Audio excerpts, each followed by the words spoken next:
Frank, what has that water done for me? I said. I feel as though I could fly. He looked at me with earnest, tender eyes as he answered gently. It has washed away the last of the earth life and fitted you for the new life upon which you have entered. It is divine, I whispered. Yes, it is divine. He said.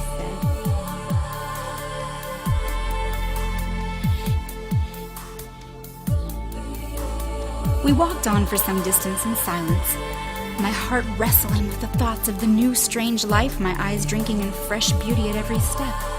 Now come, sister, I long to give you welcome to our home.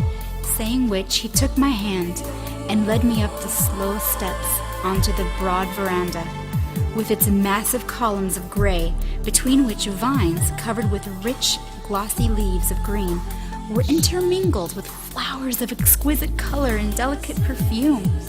They were all hanging in heavy festoons. It is heavenly, I said. It is heavenly.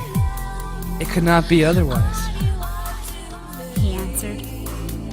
I smiled my acknowledgement of this truth. My heart was too full for words. If only we could realize while we are yet mortals that day by day we are building for eternity, how different our lives in many ways would be. Every gentle word, every generous thought, every unselfish deed will become a pillar of eternal beauty in the life to come. We cannot be unselfish and unloving in one life and generous and loving in the next. The two lives are too closely blended, one but a continuation of the other. But come now to the library, Said my brother. It was a glorious apartment, the walls lined from ceiling to floor with rare and costly books. Here's my brother's desk. Said Frank. And his favorite flowers, I added. Yes, that follows. Here we never forget the tastes and preferences of those we love.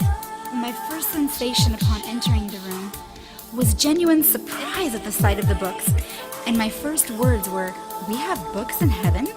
Why not? asked my brother. What strange ideas we mortals have of the pleasures and duties of this blessed life. We seem to think that death of the body means as entire change to the soul, but that is not the case, by any means. We bring to this life the same taste, the same desires, the same knowledge we had before death. If these were not sufficiently pure and good to form a part of this life, then we ourselves may not enter. What would be the use of our oft times, long lives, given to the pursuit of certain worthy and legitimate knowledge, if at death it all counts as nothing, and we begin this life on a wholly different line of thought and study? No.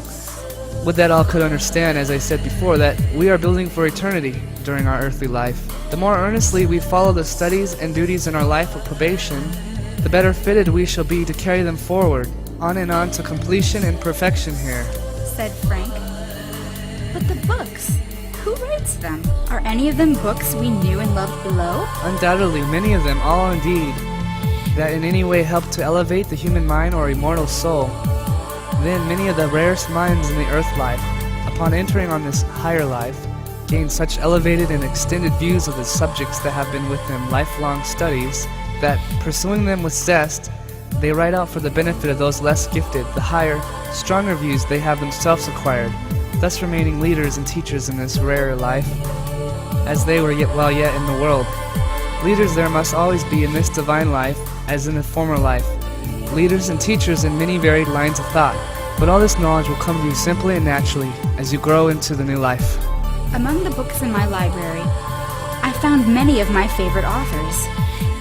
After some time spent in this delightful place, we passed through the open window onto the marble terrace. It seemed to me at the time, and really proved to be so, that in variety and excellence, food for the most elegant repast was here provided without labor or care. My brother gathered some of the different varieties and bade me to try them. I did so with much relish and refreshment. As I stood once more admiring the inlaid roses, my brother asked, Whom of all the friends you have in heaven do you most wish to see? "My father and mother." He smiled so significantly that I hastily turned, and there, advancing up the long room to meet me, I saw my dear father and mother, and with them my youngest sister. With a cry of joy, I flew into my father's outstretched arms. We cried simultaneously, and my sister enfolded us both in her arms. Oh, what an hour was that! I did not dream that even heaven could hold such joy. After a time, my brother, who had shared our joy, said, Now I could safely leave you for a few moments to this blessed reunion, for I have other work before me. Then for a brief while, goodbye. said my brother kindly. Do not forget that rest, especially to one but recently entered upon the new life, is not only one of the pleasures, but one of the duties of heaven.